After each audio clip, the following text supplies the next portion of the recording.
I just had a meeting with Kevin McCarthy, future Speaker of the House, I hope, and he's done a fantastic job for the people of California, and also the people of California have done a fantastic job. When you look at the bump, you take a look at the bump and how they're doing out there, so I congratulate everybody out there, but I thought I'd have Kevin say a few words. So Kevin, please.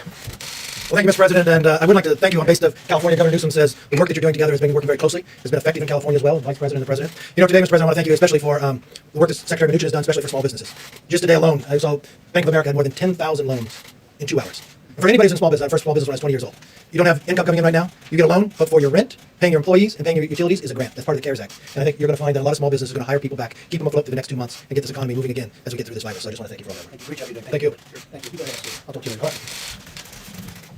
Okay, thank you very much, everybody. And I want to start by saying that our hearts go out to the people of New York as they bear the brunt of the coronavirus pandemic in America. That seems to be the hot spot right now, but you have some others, as you know, that are very, very bad. Very bad. Louisiana is getting hit very hard. Parts of Michigan are getting hit very, very hard. New Jersey is surprisingly, it's much greater than anybody would have thought. They're doing a really good job. Governor's doing a really good job out there. New York's first responders, EMTs, doctors, nurses are showing incredible courage under pressure.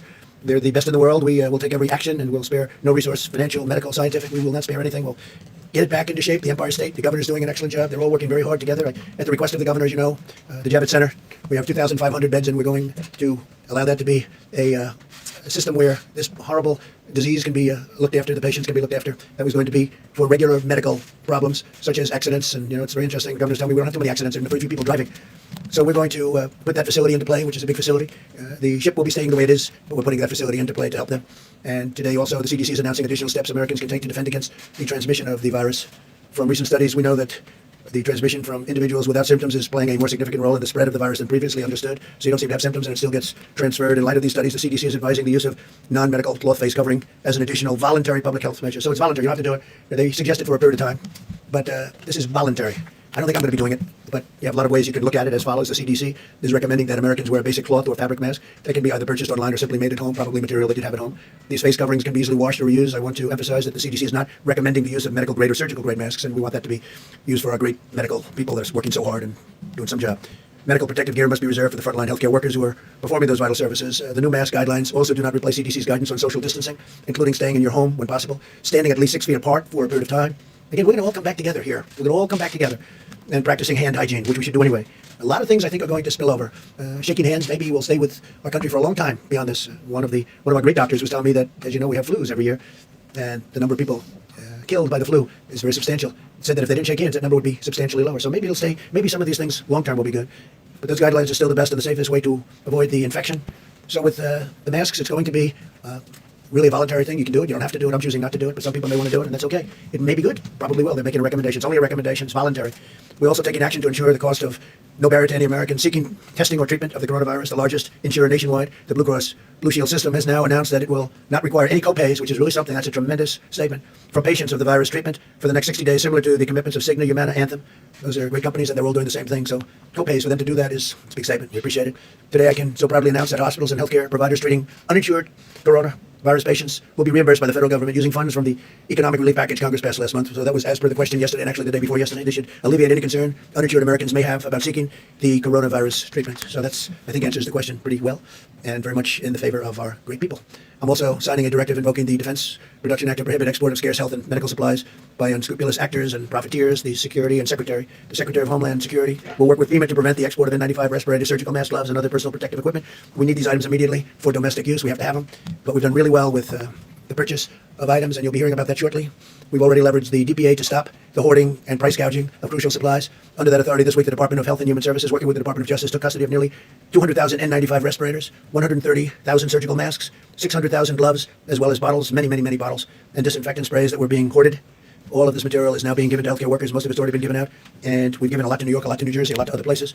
In addition, to ensure that healthcare workers in New York have the protective equipment they need, the federal government, in the name of the Department of Defense, is providing about 8.1 million N95 respirators, Department of Defense, and we've already given 200,000 of them to New York City. Mayor de Blasio needed them very badly, so we got them to Mayor de Blasio in New York City. They were very grateful. 8.1 million, and we're going to be increasing that number from 8.1 million to more. That's a lot of N95 respirators. Today, my team spoke with the CEO of Ochsner Health and the CEO of LCMC, the two largest health systems in New Orleans. They said they feel that they currently have enough ventilators. I think a lot of people are going to have enough ventilators and masks, and appreciate what we did and all of the things we've been doing with them, working with them. The CEO of Ochsner, Warner Thomas, who's really been fantastic, I have to say, indicated a need for 230,000 surgical gowns, and I instructed FEMA to deliver them tomorrow, so they'll have the 230,000. That's Louisiana, New Orleans, 230,000 surgical gowns. They'll have them by tomorrow. We're expanding the role of the armed forces in our response effort because no one is better prepared to win a war than the United States military. And we are in a war. The invisible enemy, remember. Over 9,000 retired Army medical personnel have answered their nation's call and are now supporting field hospitals and medical facilities all across the country, like what I just told you, that Governor Cuomo requested we do something in Javits where we take it over. And we're going to have that manned by the military because it's very tough to get more people in the New York area, so we're going to have it manned by the military. Javits Center. National Guard members have been activated to help states build new treatment centers and assist in the seamless distribution of medical supplies. That includes National Guard. The National Guard is assisting very strongly because the states were, in many cases, unable to have the delivery capability from warehouses and other places that we put the supplies. So I've given approval to use the National Guards, the various National Guards in the different states, and they're doing a fantastic job of not only protecting people but delivering material. The Army Corps of Engineers has assessed more than 100 facilities in all 50 states and is rapidly building temporary hospitals and alternative care sites in many states in New York, New Jersey, Michigan, Pennsylvania, Arizona, California, Colorado, Florida, Illinois, New Mexico, Oregon, Washington, Wisconsin, Ohio. They're doing a lot of work in just those states, plus additionals that will be announced probably tomorrow, but they're doing some job. The Army Corps of Engineers, what a job they're doing, and FEMA, what a job they're doing. As we deploy the power of our military, we're also deploying the skill of our doctors, scientists, and medical researchers. We continue to study the effectiveness of hydroxychloroquine and other therapies in the treatment and prevention of the virus, and we will keep the American people fully informed in our findings. Hydroxychloroquine, I don't know, it's looking like it's having some good results. I hope that would be a phenomenal thing, but we have it right now. And approximately now it's increased to 1,500 people. I spoke with Dr. Zucker in New York. Terrific guy, by the way. We're doing a good job. And I spoke to Governor Cuomo last evening and this morning about it. So it's been there for about 3.5 days, but I think, and in many other places it's being tested too. And we have a tremendous supply of it. We've ordered it in the case that it works, and it's going to have some pretty big impacts. So we'll see what happens. My administration is also working to get relief to American workers and businesses in day one of the Paycheck Protection Program. As Kevin said, more than $3.5 billion in guaranteed loans have been processed to help small businesses keep their workers employed during this unprecedented time. And Bank of America has been incredible. The big banks, Bank of America has really stepped forward and done a great job. And then you have the community banks, your smaller banks, and we're already at $3.5 billion going out to incredible people. But that's way ahead of schedule. The SBA and the Treasury are working around the clock, and our banking partners are really incredible. And they're ensuring that the money gets to small businesses as quickly as possible, and then the small business, in turn, take care of employees that they would have had to let go, and now they'll keep them. And that's good. And then they can open for business, and they can have their employees, and we'll try and get back to where we were. Eventually, we're going to supersede where we were. The energy industry has been especially hard hit in the crisis. This afternoon, I met with Greg Garland of Phillips 66, Dave Hager of Devon Energy, Harold Ham of Continental Resources, Jeff Hildebrand of Hillcorp Energy, Vicky Hollop of Occidental Petroleum, Mike Summers of the American Petroleum Institute, Kelsey Warren of Energy Transfer Partners, Mike Worth of Chevron, and Darren Woods of ExxonMobil. I informed them that we will be making space available in the Strategic Petroleum Reserve to let American producers store surplus oil that can be sold at a later time. There's a tremendous abundance of oil, primarily because of the virus. The virus has just stopped demand of everything, including oil. So we're working with our great energy companies. These are great companies. They employ tens of thousands, hundreds of thousands of people. And they've kept America really going for a long time. And no big price hikes, no big anything. I mean, they just kept it going, and now they got hit. But with all the jobs and all of the good that they do, we're going to make sure that they stay in good shape. America's engaged in a historic battle to safeguard the lives of our citizens, our future society. Our greatest weapon is the discipline and determination of every citizen to stay at home and stay healthy for a long time. And we want them to stay healthy for a long time. So stay at home. This is ending. This will end. You'll see some bad things, and then you're going to see some really good things. And it's not going to be too long. We will heal our citizens, and we will care for our neighbors, and we will unleash the full might of the United States of America to vanquish the virus. And with that, I'd like to ask Mike Pence to come up, Vice President, say a few words, and we'll have a couple of other quick talks on a couple of subjects, and we'll take questions. And it's a beautiful Friday in Washington, D.C., and our country's a great place, and we're getting better. We're getting better very quickly. This was artificially induced. They said, close it down. You have to close it down. We closed it down, and we're healing, and we're going to get it better fast. So, Mike, if you could come up, say a few words, please. Thank you, Mr. President. The President just outlined a number of the decisions that he made today on the unanimous recommendation of the White House Coronavirus Task Force. In addition, some good news. Dr. Deborah Birx will reflect on a moment some of the areas across America where we see evidence that the mitigation efforts, the American people putting into practice the President's coronavirus guidelines are having a positive effect. In fact, today, California and Washington State, where the coronavirus first emerged in our country, the cases remain at a steady but low rate. And we know, as Governor Newsom said yesterday, that they're not out of the woods yet. We continue to flow resources. But we want to commend people in those states and all across the country who are putting into practice the social distancing and all the measures that state and local leaders are advising and that the President has been advising in the coronavirus guidelines for America. We're also continuing to track significant outbreaks in New York State, New Orleans, Detroit, Chicago, and Boston. And as the President indicated, we're prioritizing resources to support healthcare workers and to support those that are dealing with the coronavirus in those communities. On the subject of testing, now more than 1.4 million tests have been performed across the country. And as you all are aware, some 266,000 Americans have tested positive for the coronavirus. Abbott Instruments, which now can perform a 15-minute test across the country, have literally 18,000 of their machines across the nation today. But at the President's direction, FEMA is acquiring over 1,200 more machines to distribute to every state public health lab in America and also to our Indian Healthcare Service. And the big news, of course, over the last few days was that the FDA, once again, in near record time, has approved an antibody test developed by Celex, and we're continuing on the White House Coronavirus Task Force to examine ways that we can scale up these rapid tests and these innovative new tests, not just to meet this moment, but to lay a foundation for testing across the nation in the months ahead. As the President mentioned, he met with energy executives today and continues to engage with leaders of businesses all across the nation. We also held a teleconference today with commercial retailers. On the President's behalf, we thank them for the way that people that operate malls and shopping centers around the country have embraced and enacted the coronavirus guidelines for America. It's had enormous impact on their businesses and their industries, but I heard from them their patriotic commitment to put the health of their associates and their customers first, and it was deeply inspiring. On the subject of supplies, the President detailed our work in that space. It continues to this day. Part of our air bridge, we had a flight arrive from China today to Columbus, Ohio. We continue to work each and every day watching the data about cases to ensure that in particular, not just the personal protective equipment is available for the healthcare workers that are on the front lines, but also the ventilators are available. As this epidemic makes its way through regions and communities, we are literally working hour by hour, day by day to make sure that patients, families, and healthcare providers have the equipment and the support that they need. As the President mentioned, we've seen over $1.5 billion in loans go out through the Paycheck Protection Program today. We have available for questions the head of the CDC today to speak about the new guidance on cloth face coverings, and Secretary Azar in a few moments will explain just how the President's decision to make sure that no American will ever have to worry about paying for testing or for coronavirus treatment. I'm pleased to report that the President's direction, Medicaid and Medicare already expanded to coronavirus treatment and testing early on. And of course, the President just indicated how major insurance companies across the country are not just waiving copays on testing, but they're now waiving copays for at least 60 days on any coronavirus treatment. But now, as Secretary Azar will enumerate, and now we'll make sure that any American, even those that have no insurance, will be able to receive treatment in a hospital and never have to worry about the bill. I just give a general reminder to every American, if there is evidence across the country that you're putting into practice the coronavirus guidelines for America, every American has a role to play, and I want to thank you on behalf of the President and all of the American people for the way that you're stepping forward, you're engaging in the social distancing and doing the things that will slow the spread. We encourage you to keep on keeping on. We will get through this, America. We will get through the coronavirus to that day of renewed health, renewed prosperity that the President always describes. But we'll get through there sooner, and we'll get through there when we work together. Dr. Burke? Thank you, Mr. Vice President, Mr. President. Thank you for your words of discipline and determination. I guess that really describes what we're asking every American, to really be disciplined about these guidelines and really determined to stay in that space of execution. You know, we are just in week 3 of this full guidance measure. We really do appreciate the work of the citizens of California and Washington State, because we do see that their curve is different. Their curve is different from New York, New Jersey, and Connecticut. And we really believe that the work that every citizen is doing in those states is making a difference, and it will make a difference for the frontline healthcare providers. We also are deeply grateful that despite the way their curve looks today, they continue to get ready for a different potential so that they can ensure that patients, if they do get sick, have options and availability. To all the frontline healthcare workers in what we have referred to as hot zones, areas where the number of cases are quite significant, the New Orleans, the New York City metro area, including New Jersey and Connecticut, the incredible work that the frontline healthcare workers are providing. We're really working now at a much more granular level, talking directly to hospitals to ensure that they have the supplies that they need in coordination with state and local governments. And to work, I think we discussed it yesterday, but I think it was quite clear also and reiterated by Governor Cuomo today, that we have to support one another as each of these different metro areas and other areas move through their peak of new infections. When we talked about it at the beginning of this week, we talked about this week and next week being incredibly difficult. And we want to recognize the number of Americans who have lost their lives to this virus and recognize the sacrifice that healthcare providers are making both in their care, but I think I'm very uplifted by hearing their messages to families and their compassion for others to provide that kind of support to the individuals in the hospital. We continue to watch, in addition, the Chicago area, the Detroit area, and have some developing concerns around Colorado, the District of Columbia, and Pennsylvania. So as you can see, each of these will follow their own curves. We'll be getting more and more of those case over time information in a very granular way to each and every one of you so that we can follow these epidemiologic curves as each of these states, counties, and communities move through this together in solidarity, and really ensuring that we can move supplies creatively around the country to meet the needs of both the frontline healthcare providers, but also every American who needs our support right now. Thank you. Thank you very much. Well, thank you, Mr. President, for your continued leadership as we battle the coronavirus. First, I want to thank all of the members of the HHS team and the frontline healthcare workers across America, including those service workers who serve in our hospitals, our healthcare facilities, those who clean, those who deliver, those who stock the shelves, all those who are going into battle every day against the virus. Your country's asked you to serve as never before, and you have responded heroically. I'm going to provide a brief update on the administration's plans to cover the testing and treatment for the uninsured. Getting the uninsured access to the care they need is a top priority for President Trump. We are already rolling out the $1 billion in funding from the Families First Coronavirus Response Act to cover providers' expenses for testing and diagnosing the uninsured. The CARES Act, signed by the President, includes another $100 billion for healthcare providers. Under the President's direction, we will use a portion of that funding to cover providers' costs of delivering COVID-19 care for the uninsured, sending the money to providers through the same mechanism used for testing. As a condition of receiving funds under this program, providers will be forbidden from balance billing the uninsured for the cost of their care. Providers will be reimbursed at Medicare rates. We will soon have more specifics on how the rest of the $100 billion will go to providers. We're working to ensure that this funding is distributed in a way that is fast, fair, simple, and transparent. I'd also like to remind people that if you've lost employer insurance coverage, you have insurance options that you should look into. You'd be eligible for a special enrollment period on the healthcare exchanges, and depending on your state, you may be eligible for Medicaid. Just as President Trump is working to ensure that COVID-19 treatment is paid for, he's working to support new treatment options for patients.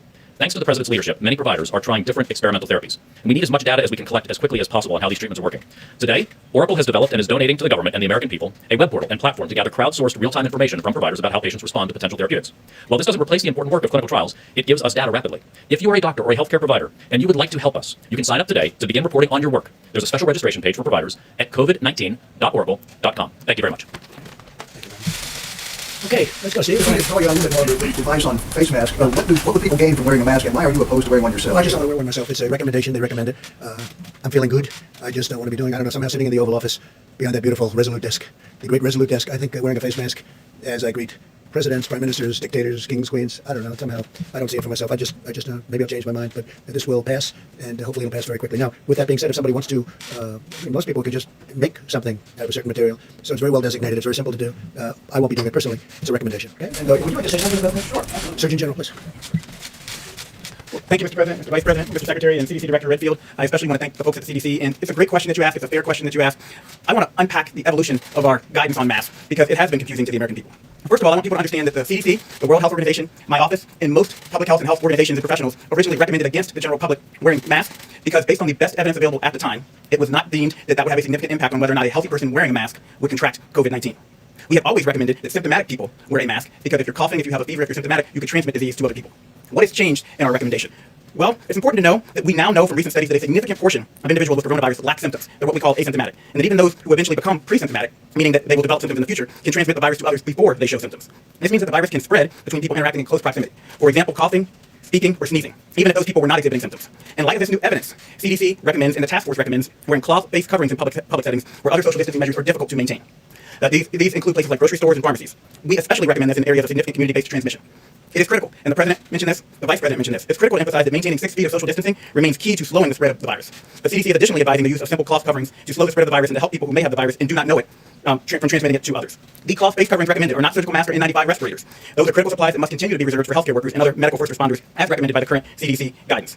As the President also mentioned, cloth-based coverings fashioned from household items or made at home from common materials at low cost can be used as an additional voluntary public health measure.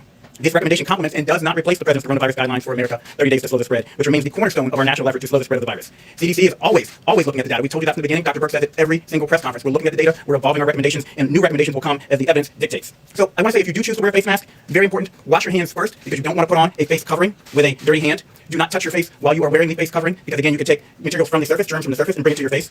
If you choose to wear a face covering, please leave the N95 mask, the medical supplies for the medical professionals, healthcare workers, and frontline workers. Know that this is not a substitute for social distancing.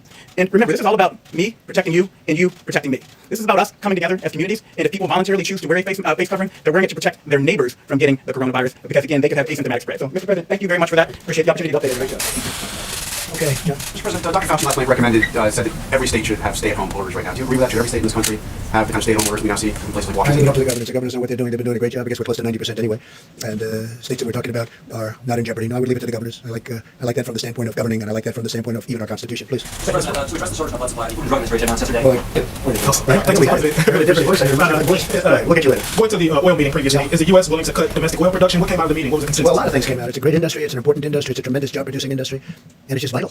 And it was also very interesting because they all were given the test before they came into the room. So you have the head of ExxonMobil, you have all these guys taking the test, and they all passed with flying colors. So that was good. They left happy in that respect, at least. There's just an overabundance of oil right now, oil and gas, a tremendous overabundance, and it was caused. They were doing a great job. They were producing a lot of energy, but then you had the virus come along, and it knocked another 35%, maybe 40% off of the market. So there's too much oil. There's a glut, and these are great companies, and they'll figure it out. It's free market. We'll figure it out. You spoke to President Putin. I mean, what's on the table here with And him? yeah. They were having a competition. We'll see how it all works out. I think it's going to work out very well. It's going to take a long time to get rid of that. There's massive excess amount of oil and gas, massive, like probably there's never been. So where that does work out well, I guess you could say, is for drivers. I think in certain locations it's down to 90 and 95 cents a gallon right now on the road. But we have a tremendous industry, a great industry, a tremendously important industry from the standpoint of jobs.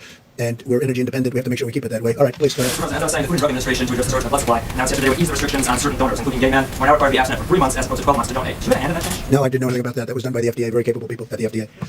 Yes, Mr. President, both the government of Canada and 3M are pushing back on this DPA not to export N95 respirators. 3M says... Well, they can push back if they want. We're not happy with 3M. We're not happy. And the people that dealt with it directly are not at all happy with 3M. So we'll see whether or not we do. I heard what he had to say today. I don't know the gentleman, but we're not happy with 3M. Go ahead. And where is Dr. Fauci? I don't know, but every time you ask that question, whenever he's not here, you look, you say, where is he? And you'll say, is there a problem? No problem whatsoever. Every time he's not here, sometimes I'll ask him to come because that's the first question that you and a couple of others from the fake news establishment ask is, where's Dr. Fauci? We're doing great together. We're covering a different subject today. Go ahead. Go ahead, Jim. Mr. President, you have said nobody could have seen this pandemic coming. But in fact, Secretary Azar at a biodefense summit in April 2019 said, of course, the thing that people ask, what keeps you most up at night in the biodefense world? Pandemic flu, of course. I think everyone in this room probably shares that concern. Your own Health and Human Services Secretary was aware that this had potential of being a very big problem around the world, a pandemic of this nature. Who dropped the ball? Well, I always knew that pandemics are one of the worst things that could happen. There's been nothing like this since probably 1917. That was the big one in Europe. It started actually here and went to Europe, probably. I've heard about, excuse me, wait a minute, let me finish. I've heard about this for long-time pandemics. You don't want pandemics. And I don't think he was talking about a specific pandemic. He was talking about the threat of a pandemic could happen, and it could happen. Most people thought it wouldn't, and most people didn't understand the severity of it. It's very severe. What's happened is very severe. But I'd let you answer that. I assume that he was talking about the concept of a pandemic. Thank you, Mr. President. Actually, absolutely. For 15 years now, this country has had a massive effort at the federal, state, and local level of preparedness for pandemic. Now, that largely has been, as I said in those remarks, about pandemic flu preparedness. We knew about SARS, we knew about MERS, which were earlier modifications or variants of the coronavirus. None of those achieved anything like what we're seeing today. But that's why, for successive presidencies, including the leadership of President Trump, there has been a great focus on pandemic preparedness. In fact, it was just in November, I believe, that the president signed the pandemic flu preparedness executive order. That we have also updated the pandemic crisis action plan, which has been the playbook from which we've been working. The pandemic flu plan, the action plan for which we have been working, that coordinates the whole of government, whole of economy approach here. So we've all been very focused on pandemic preparedness. That's what we do. But this particular strain of pandemic, who would have known this particular strain? But Secretary Azar, if you were preparing for a pandemic, if this government were preparing for a pandemic, why is it we don't have enough masks? Why is it we don't have enough medical equipment in this Previous country? administrations gave us very little ammunition for the military and very little shelf space. Let me just tell you, you know it, you know the answer. The previous administration, the shelves were empty. The shelves were empty. So what you should do is speak to the people from the previous administration, Jim, and ask them that question. Because the shelves were empty. And you know what else? The military shelves were also empty. We had no ammunition, literally. And that was said by one of your favorite generals. We have no ammunition. Guess what? We had very little medical supply also. All right. Go ahead. We'll get it back. We'll get you back. We'll get you back, please. Jim, I said we'll get you back. Please, go ahead. So I want to ask about the TPA. So you said that there will be a ban on exporting of all, what does it cover? So masks, gloves, what else? In that order. Are you But if somebody ordered, if Italy, if Spain, who has big problems, these are countries with tremendous problems, France, if they have long-term orders and they're in there and they want to get certain things, I'd let them go out in certain instances because I think it's only fair. They have problems that are proportionately or relatively bigger than our problems. So if they ordered something and they're waiting for, as an example, masks made here and going to Italy, I'm not going to be stopping that. I think it would be very unfair. And by the way, speaking about being fair and unfair, two very big cruise liners, as you know, I allowed them to dock today. We worked with the governor of Florida, as you know, Ron DeSantis, and we worked on it, and we had tremendous security, and we took the sick people, and we're working with them. We have doctors, we have great doctors, military doctors, and from a humane standpoint, not that we're in love with this, these are two massive ships, but we have to take care of people. We have to take care. We sent money back to Canada. The Canadians came and worked very closely with us, as did the UK. We had a lot of people from the UK, and we took care of the Americans. We took care of the sick. We had some people very sick. I think we had 3 to 4, maybe 5 people that had died on the boat, one of the boats actually, and we had to take care of these people. So we could let them float aimlessly into the ocean looking for port, as they've been doing for a long time. And I made the decision we had to take them in, and Homeland Security, a lot of other people did a great job, but we had to help people. These are people that were very, very sick. Some were dying, some died. Please. Go ahead, yeah, go ahead. Your staff today said that people in close proximity to you and the vice president will get a coronavirus test. I'm wondering, are you concerned that the people you've been hanging around with may have the virus? No, I'm not concerned. No, I had a test yesterday. What's the order for people who meet with you or talk to you? Why? No, I heard from the oil executives. These are people. Most of them had not had the test, and frankly, I think they left the room feeling good about a lot of things. But they felt good about the test. This was a test that took, I guess, 13 minutes to have it finalized. They took the test. I don't know. I didn't know they were doing that. Maybe they did it just for them. I don't know. But it seems that a lot of people, because now we have tests that really work well. Abbott, in this case, Abbott. We have other tests being developed right now that are also fantastic. The original tests, the ones we inherited, Jim, as an example, they were broken. They were obsolete. They were not good tests, and that's what we got stuck with. We developed some incredible tests, but this took 13 to 15 minutes, and they were all fine. Go ahead, finish your question. The problem some people have raised is that if the U.S. stopped exporting, what you have is other countries then deciding reciprocally that they are going to stop exporting, and the result of that then will be a net decrease in the amount of supplies that American doctors and American hospitals have. How do you address that? Well, I address it in the following manner. We really are very well supplied. We are not the principal. It's the hospitals, the states, the cities. They're supposed to get everything they can and stock up in case something like this happens. But nobody could ever have assumed that something like this happened. So we started supplying. We brought tremendous amounts to New York today, and over the last few days, we brought them to Louisiana. We brought them to Michigan. We brought them to Los Angeles. A lot of equipment. You read the amount of masks that we had. I think I said over 8 million masks. The N95 masks, the more expensive, more complicated, better, whatever masks, the ones that want to use in the hospitals. We have millions of them now, and we've given them to a lot. We sent to Bellevue in New York today. That was from here to Blasio, 200,000 of them. But we have 8.1 million. We're going to have more than that. And we're getting them from various sources, including the military. We're rapidly then replacing them because we have to replace them in case there's another emergency. I would be, gowns too. We have many gowns being delivered and have been delivered. Our people have done an incredible job. Most people have said, now, and I said this yesterday, governors have said, thank you very much, great job if they're a Democrat governor. In some cases, not in all cases at all. If I said, here's 1,000 ventilators, how many do you want? We want 1,000. Here's 1,000.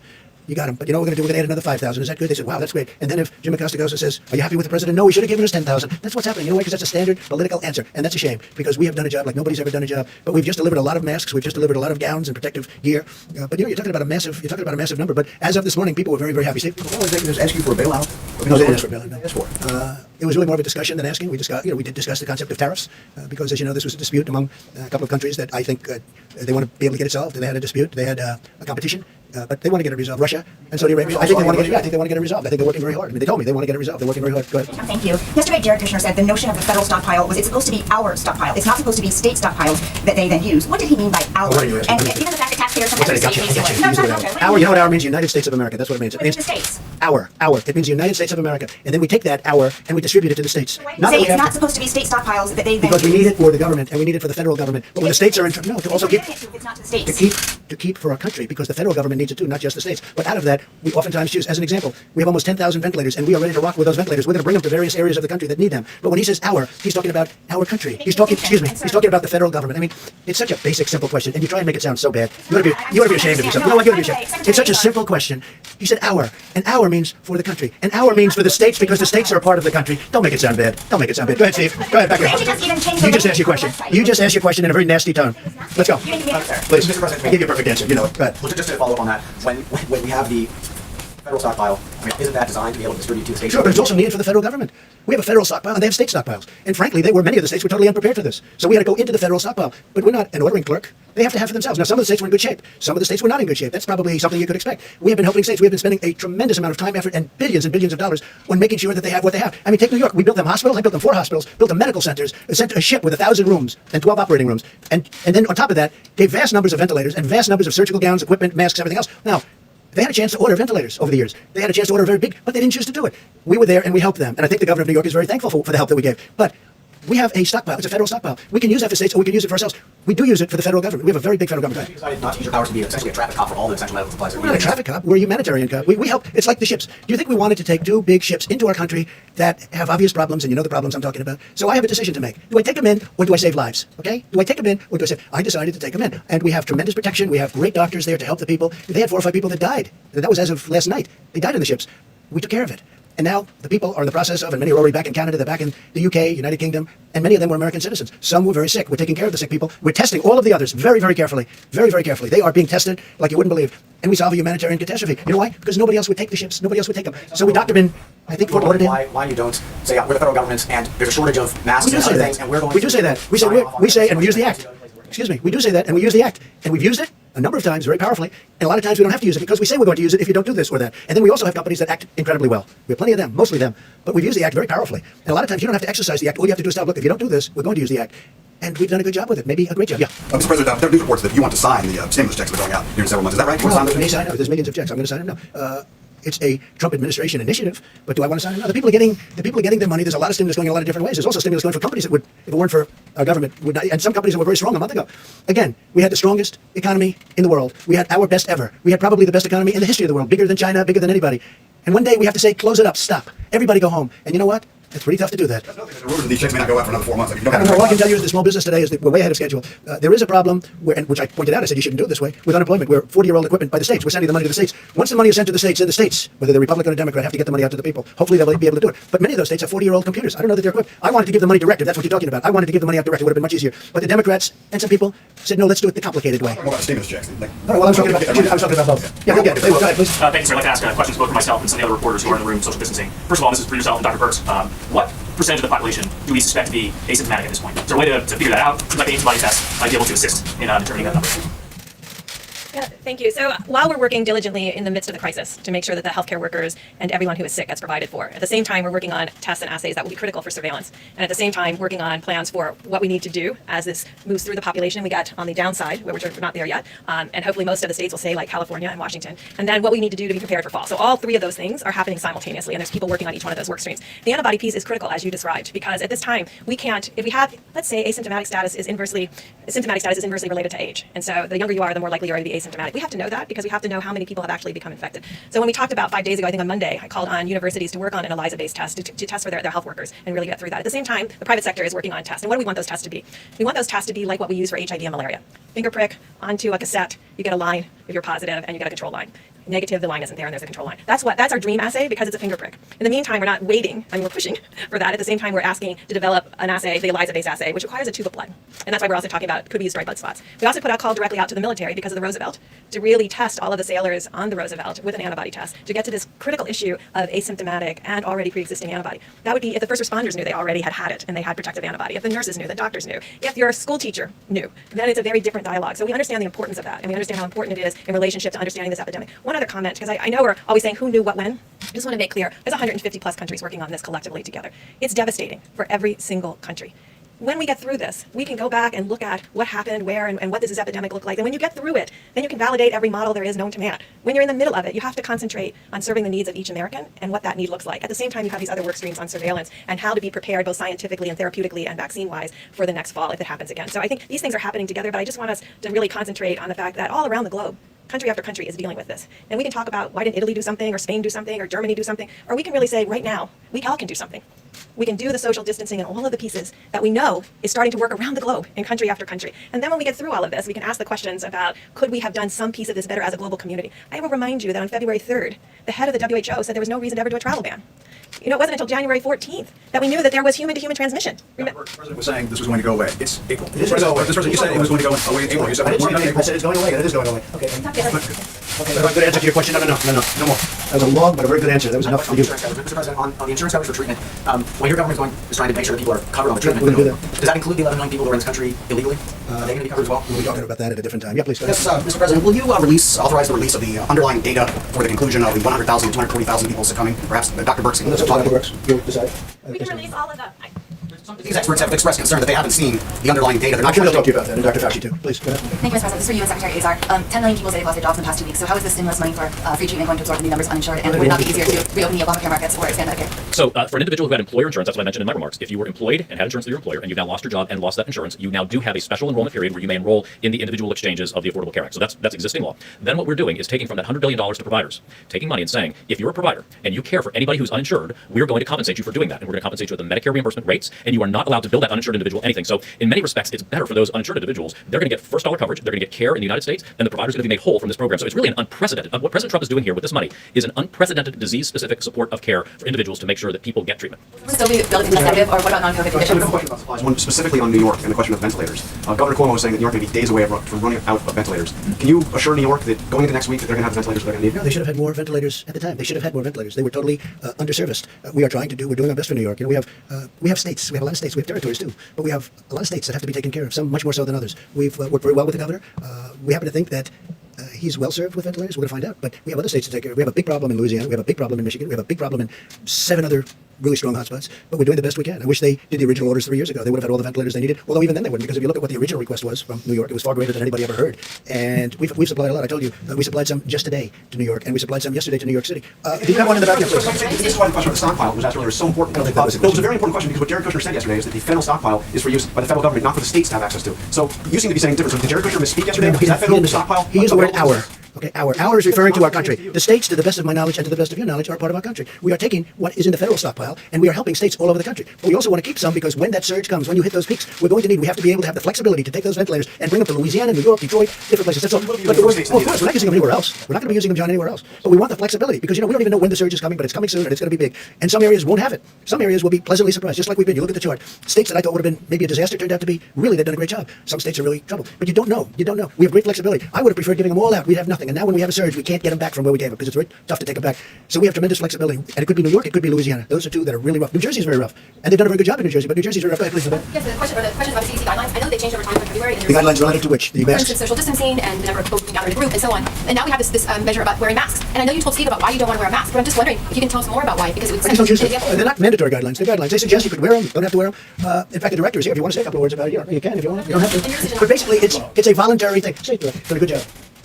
Thank you very much. I think I just want to reemphasize, I've said this before, that we're not defenseless against this virus. We have a powerful tool, a powerful weapon, that is social distancing. And we've continued to embrace that with the President's initiative to slow the spread of coronavirus. We're constantly looking at new data, and as the Surgeon General said, one of the new information that became more clear to all of us is there's a greater number of people that are asymptomatically infected than we previously thought. And as Ambassador Birch said, that may be inversely related to age. And so really the purpose here is first and foremost to embrace the social distancing. That's the number one thing. That's the powerful weapon. And this virus has a great weakness. It can't jump from one person to another if it's got to swim more than 6 feet. And this is why we really want that. That said, we now know that there may be individuals in areas of significant community transmission that may be asymptomatically infected. And we know that a face barrier can actually interrupt the number of virus particles that can go from one person to the other. So as was said by the Vice President, the purpose of this face covering is to be another adjunctive mitigation strategy to protect someone from spreading the virus from themselves to someone else. And I was just tested also, so I assume I don't have the virus, so I don't have to worry about spreading it. Okay? Please go ahead. Mr. President, I want to make sure we're clear. When you mentioned tariffs earlier that came up in the meeting, are you considering tariffs on Saudi Arabian oil? And then also, look, tariffs have made a tremendous amount of money for our country. I put them on China, I put them on other places, and other countries tariff us, and they take advantage of us, and they have for many years. Look, countries have taken advantage of the United States for years. They've ripped us off like nobody can even believe, whether it be on manufacturing, whether it be on exporting, whether it be on almost anything, including military, where we provide virtually free military assistance to countries that, frankly, take advantage of us, don't even like us, okay? So this has been going on for years. They tariff us. They create artificial you could say non-financial barriers, which are worse than financial barriers. You can't sell your product, you can't take care of our farmers, they won't take and yet they'll take us and sell into us, and we won't charge them anything for doing it. Look, they've taken advantage of us for years. Tariffs are a way of evening the score. Tariffs are a way of just neutralizing. They have tariffs on us, and we now can put tariffs on them. Am I using it for oil? It's something we can. No. Am I doing it now? No. Am I thinking about imposing it as of this moment? No. But if we're not treated fairly, it's certainly a tool in the toolbox. And what about with Russia? Would you consider maybe lifting sanctions or giving some sanctions? Well, it would be the same thing. No, it would be the same thing. They are having a dispute, the two countries, and it's hurting the rest of the world because it's really hurting the energy industry. Russia's being hurt unbelievably badly, and Saudi Arabia is being hurt unbelievably badly because oil and gas is a primary. That's where they get most of their income, and this is a price like from the 1950s. All right, it's a price from the 1950s. They are being hurt very badly. I think they're going to settle their dispute pretty quickly. Why do you think they're more successful getting increased production in Russia and Saudi Arabia? Well, they have increased production. That's what they've done. They've increased it so much that so you meant the opposite. Why do you have this? Well, they're going to stop because ultimately the market is going to get them to stop. But they both did the opposite. They increased production to a level that water is right now more valuable than oil. Who would have ever thought, right? You go to some of these kingdoms, water is far more valuable than oil. There's so much oil. It's attributed away. But what happened is there was a lot to start off with, and then you had the virus, and it knocked the hell out of the market in terms of demand. So there's no demand, and there's tremendous supply. So, I mean, you saw numbers where it was down to 20 and down, frankly, below 20. It was even below 20. It's an incredible thing in the market, but ultimately the marketplace will take care of it. But I think they're going to work out their problem fairly quickly. Okay, Thank you, Mr. President. We're already talking about phase 4 of the stimulus, right? But you and Pelosi and McConnell are already talking about different things that should be in it. Now, last time people were telling me that the fact that you wouldn't talk to Pelosi was an impediment. It really slowed things down. Are you If it were important to talk to her, I talk to her. If it were important for the American people, I talk to her. But other than that, I can have other people talking to her. Look, you ready? Infrastructure is a great thing for me. I think infrastructure for this country. We have an old broken infrastructure. 50 years ago, we were the envy of the world. And then we spent all this money so stupidly in the Middle East. It's going to be very close to $8 trillion in the Middle East. How stupid was that decision? But they spent it on that and other things. We've got to fix our infrastructure. That means roads, highways, tunnels, airports, everything. We've got to fix our infrastructure. And the beauty is because of the fact that we are so strong as a country, we're borrowing at zero. We never had a chance to borrow at zero. Even this country, we never had a chance to borrow at zero.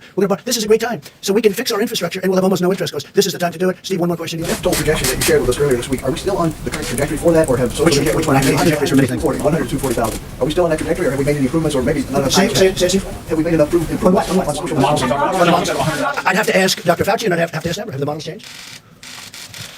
So a lot of the projections you can see are based on, there's many different ways to look at this. And as we discussed on Sunday, some of it is based on the current global experience. We are about, I think, 6.5 or 5.5 times the size of Italy, a different factor in Spain. And we look at all of those, what their projections are, where they are currently, and where that is going. And so a lot of the work is based on how this virus has moved through other populations. That's a very direct way to see how the virus is impacting on populations. There's also terrific models. And so every day and every night, one of the models that actually looks at the model related to mortality is the healthdata.org data. And they update it every night. And you can see where we are in that projection. I think in the last run of that model, they were at 93,000 or something in the model. Now, all of that can be changed by our behaviors. And all of it can be changed in a different way if we don't follow those behaviors. If another major metropolitan area ends up having an epidemic like the New York metro area, that could dramatically change not the model, but the reality of the impact of this virus on Americans. By the way, the model show, hundreds of thousands of people are going to die. You know what I want to do? I want to come way under the model. The professionals did the models. I was never involved in a model. But this is this kind of a model. But you know what? Hundreds of thousands of people listening to that. I want much less than that. I want none. But it's too late for that. But I want very few people relative to what the models are saying. Those are projections. I hope they're wrong. I hope we're going to be under those projections. 2 questions on continuity of government. You always have two. Why can't you have one? Well, they're related. I have 3 questions. I have 2. Can you give me one instead? Because there are a couple of other things. Go ahead. Okay, I'll go with my second one. The governor of Wisconsin is now talking about delaying the primary, at least not having in-person voting. So my question is, and I asked this a couple weeks ago, was if you've made any progress on this. Looking ahead to the fall, are you taking steps to ensure that the general election will happen even if this pandemic has reemerged or hasn't gone away? The general election will happen on November 3rd. In Wisconsin, what happened is I, through social media, put out a very strong endorsement of a Republican conservative judge who's an excellent, brilliant judge. He's a justice. And I hear what happened is his poll numbers went through the roof. And because of that, I think they delayed the election. Concerned about people going to in-person I don't voting? know. Why didn't he do it before? He's doing it right before the election. Excuse me. Why did he do this 2 weeks ago? All of a sudden, an election which is taking place very soon gets delayed. Now, I just endorsed him today, and it was a very strong endorsement. His polls, he's gone very high up. And all of a sudden, the governor comes out, the Democrat governor, by the way, comes out and says, oh, we're going to move this election. So I don't know. I hope you're right. I hope But do you think every state in this country should be prepared for mail-in voting? No, because I think a lot of people cheat with mail-in voting. I think people should vote with ID, voter ID. I think voter ID is very important. And the reason they don't want voter ID is because they intend to cheat. When you get something, when you buy something, you look at your cards and credit cards and different cards. You have your picture on many of them, not all of them, but on many of them. You should have a picture on your for voting. It should be called voter ID. They should have that. And it shouldn't be mail-in. Excuse me. It shouldn't be mail-in voting. It should be you go to a booth and you proudly display yourself. You don't send it in the mail where people pick up all sorts of bad things can happen by the time they sign that, if they sign that, by the time it gets in and is tabulated. No, it shouldn't be mailed in. You should vote at the booth and you should have voter ID. Because when you have voter ID, that's the real deal. Thank you very much.